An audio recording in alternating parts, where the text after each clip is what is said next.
Science needs to be creative. Science needs to be like art, because the more creative that kids are, it just leads to them asking questions, and those questions lead to research, and that research leads to inventions and innovation, and that's really where you want to take it.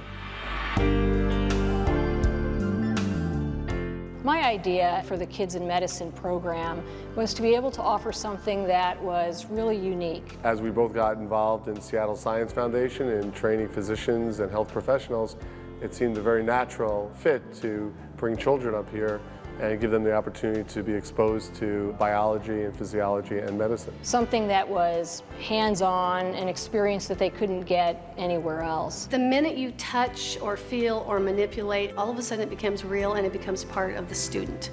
And it's not just something that, oh, I had to learn this for school. It becomes something that they know and they carry forward. These are state-of-the-art facilities, and for kids to be able to put their hands on a heart that looks pretty darn close to a human heart is priceless, and to be a part of that is really neat. It helps me connect the dots as a teacher, I guess. I don't think there's a program like this for elementary students anywhere. Everything is new, everything is different, so they can do things that they've not ever had an opportunity to do. It exposes them to a whole new world that they wouldn't otherwise have been exposed to. This is amazing here.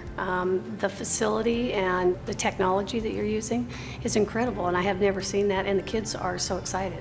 I think it's really fascinating, not just having to look at just a diagram as the real thing. My favorite thing is dissecting the heart, because I like working with the instruments and discovering new things.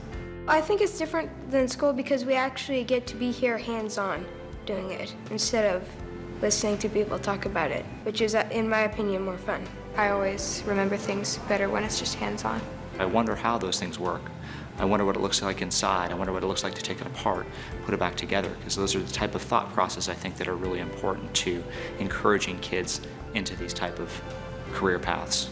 If you have a curious kid, or you can make the kid curious, and you provide the opportunity to explore that curiosity in an environment that's friendly, that's stimulating, and that's sort of a non-traditional classroom setting, and allow it to grow, I think you've been successful. The key to it really is allowing them to touch and feel and say, I wonder, and being able to be creative enough to explore more. They all walked in and said, oh, gross, when can we start? So it was that automatic, this is really kind of gross and disgusting, but this is so cool. So they saw that in a different light. So maybe they'll take that and push themselves a little bit to try something else.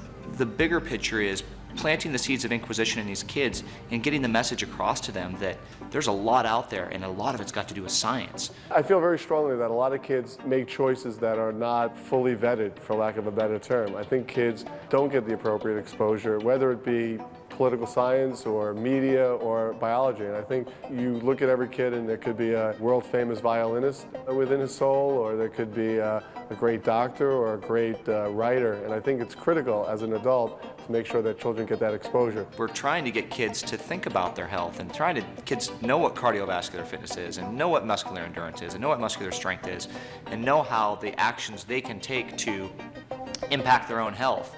We asked them, what do you want to do when you go home? And several of the kids afterwards said, I want to make sure my mother makes something healthy for dinner. You noticed that they were all talking, and you noticed that they were saying, look at this, what is this, how does this work?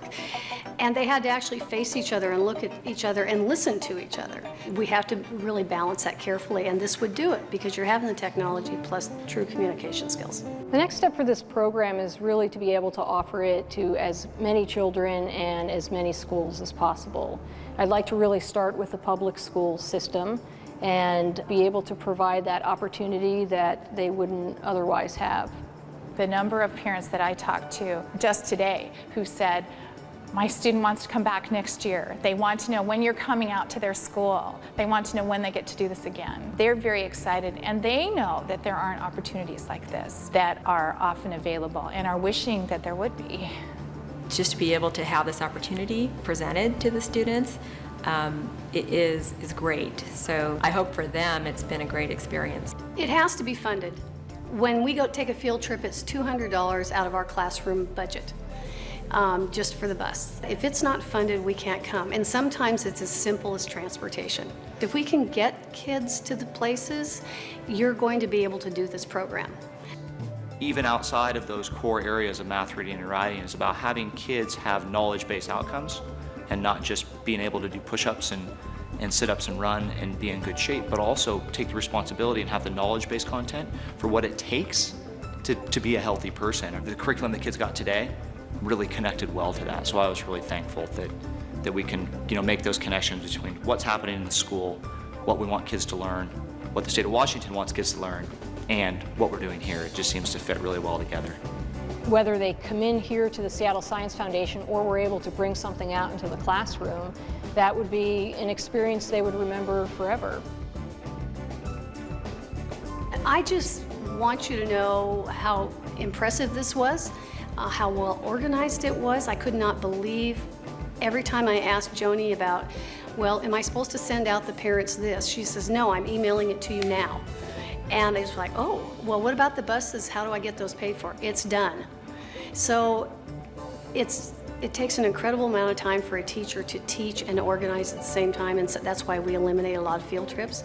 So thank you for doing all the organization, because what I got to do is come and watch my students learn and enjoy and kind of stand back a little bit. That was really important to me.